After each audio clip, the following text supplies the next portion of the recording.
السلام علیکم، میں ہوں ماہر کمال۔ میرا لکھا ہوا ایک مضمون جس کا عنوان ہے گنجا ہونا میری پہچان بن گیا۔ اس کے ابھی تک میں دو حصے لکھ چکا ہوں۔ جو پہلا حصہ ہے وہ آپ کی خدمت میں حاضر ہے۔ بچپن سے مجھے گنجے لوگ بالکل بھی پسند نہیں تھے، اور میرے سکے خالو ٹیپو سلطان گنجے لفظ پر دھبا تھے۔ ان کا سر تقریباً ایسا ہی تھا جیسے دنیا کا نقشہ گلوں پر بنا ہو۔ نام تو ٹیپو سلطان تھا، مگر بہادر اتنے کہ کبھی شام کو گھر سے باہر نہ نکلتے۔ ان کے اندر نائٹ فوبیا تھا۔ ان کو اندھیرے سے ڈر لگتا تھا، مگر ان کی رنگت یوں تھی کہ 100 واٹ کے 4 بلب کی روشنی کا کام آسانی سے لیا جا سکتا تھا۔ سائنسدان اگر سولر سسٹم کی بجائے دنیا کے بے روزگار گنجے اکٹھے کر لیتے تو انرجی کا بحران کم از کم اب تک ختم ہو چکا ہوتا۔ یہ بھی ہو سکتا ہے کہ کسی نے یہ بل پاکستان کے ایوان میں پاس کرانے کی کوشش کی ہو، اور یہ بل فلور سے پہلے ہی خارج کر دیا گیا ہو۔ وجہ دو ہیں: یا تو پارلیمنٹ کا سپیکر گنجا ہوگا، یا پھر اس وقت کی حکومت کا سربراہ، میرا مطلب وزیر اعظم۔ اب آپ کے دماغ میں کچھ تصاویر بن چکی ہوں گی، مگر میں اس سازش کا حصہ نہیں بن سکتا۔ کچھ سالوں بعد جب سائنس اور ترقی کر لے گی تو آسانی سے انسانی دماغ کو جانچنے والی مشین مل جایا کرے گی، تو پھر نیب کرپٹ لوگوں کے گھروں کے ساتھ ساتھ دماغ پر بھی چھاپا مارا کرے گا۔ مگر گنجے کا دماغ دھوپ کی تپش میں سڑ سڑ کر کوئلہ ہو جاتا ہے، تو نیب ہر بار گنجے کے دماغ سے خالی ہاتھ لوٹ جایا کرے گا۔ بات ہو رہی تھی خالو کی، اور ٹیپو خالو جب بھی خالہ کے ساتھ بازار جاتے تو ٹوپی کا استعمال کرتے، اور جب ٹوپی نہ ملتی تو خالو بازار کے اندر داخل نہ ہو پاتے۔ ایک دن تو خالو نے ضد کر لی وہ ٹوپی کے بغیر جائیں گے۔ خالہ نے بہت سمجھایا، اور خالو نے خالہ کو یہ طعنہ دے دیا: تم تو جلتی ہو میرے حسن سے۔ اور بس پھر اگلے دن بازار میں خالو ٹوپی کے بغیر پہنچ گئے۔ رش بہت تھا، اور خالو کی موٹر سائیکل ایک موٹی عورت سے ٹکرا گئی، اور بس پھر اس عورت نے اپنے موٹاپے کا بیچارے خالو پر غصہ نکال دیا۔ ہر جملے کے بعد وہ عورت خالو کو گنجا، ٹکلا، گنجو، ٹنڈے اور نہ جانے کیا کیا بلاتی رہی، مگر بات خالہ نے ختم کروائی۔ ماموں کو ہاتھ جوڑ کر اس موٹی عورت سے معافی مانگنی پڑی۔ اس دن کے بعد سے خالو کا بازار جانا بند ہو گیا، اور یہ میری ذمہ داری ہو گئی: خالہ کو بازار لے کر جانا ہے۔ اور دکانداروں سے خالہ کا رعایت کا لفظ اتنی بار استعمال کرنا کہ میرے کان پک جاتے تھے۔ میں کبھی بھی یہ عمر قید جیسی سزا نہ کاٹتا اگر ابا کو مجھے FA کے بعد پڑھانا نہ ہوتا۔ میں اجمل عرف اجو لاہور شہر میں دھنوٹ کے قریب ایک گاؤں شیرپور جدید عرف لنڈا سے آیا تھا۔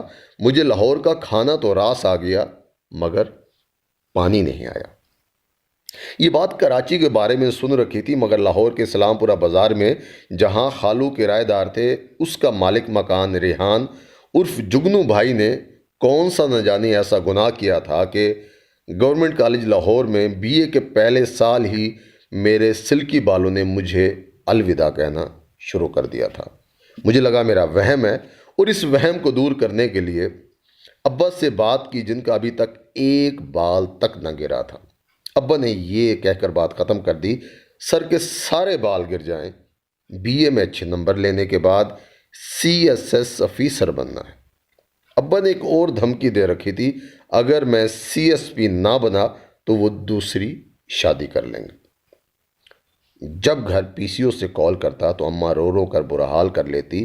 اماں سرائکی بولتی تھی اور کہتی: اگر تو افسر نہ بڑے ہو تیرا پیو دوجی شادی کر گھنسی، اور میرے کو برباد نہ کریں۔ آگے جا کر علم ہوا دونوں کی ملی جلی سازش تھی۔ CSS کا 2 دفعہ امتحان دیا، اور دونوں دفعہ ہی بری طرح سے فیل ہو گیا، اور آخری چانس تھا، مگر آدھا وقت شیشے میں گزر جاتا، کیونکہ میرے سر پر دنیا کے 2 ممالک افغانستان اور رشیا کا نقشہ بننا شروع ہو گیا تھا، اور درمیان میں بارڈر بھی اچھا خاصا بننے لگا تھا، جس کا بعد میں بہت مجھے غم ہوا۔ تیسری دفعہ میرا CSS پاس ہو گیا۔ ماں باپ کے خواب پورے کرتے کرتے میرے سر کے بال کوچ کرنے لگے تھے، اور بچا کیا، صرف اعزاز یہ میں CSP آفیسر ہوں۔ مگر کہانی تو اب شروع ہونی ہے۔ خالو کے ساتھ خالہ نے کچھ نہیں کیا تھا جو میری انارکلی نے میرا حال کیا۔ آپ بس یہ سوچ لیجئے، آفس سے گھر جاتے وقت دعا کرتا تھا قیامت آ جائے اور یہ بازار تباہ و برباد ہو جائیں، میں شادی کے غم کے ساتھ گنجے پن کا غم اب سمجھ سکتا تھا۔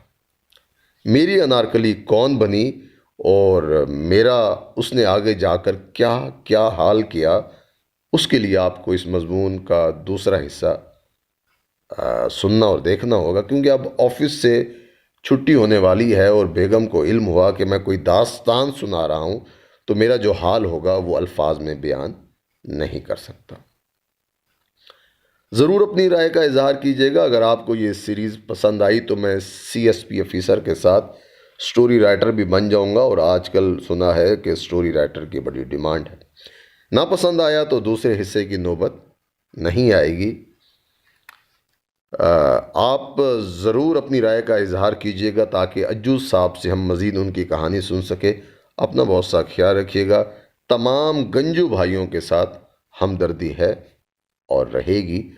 اگر ہو سکے تو کسی اپنے گنجو بھائی کو یہ جو مضمون ہے یہ ضرور بھیجیے گا۔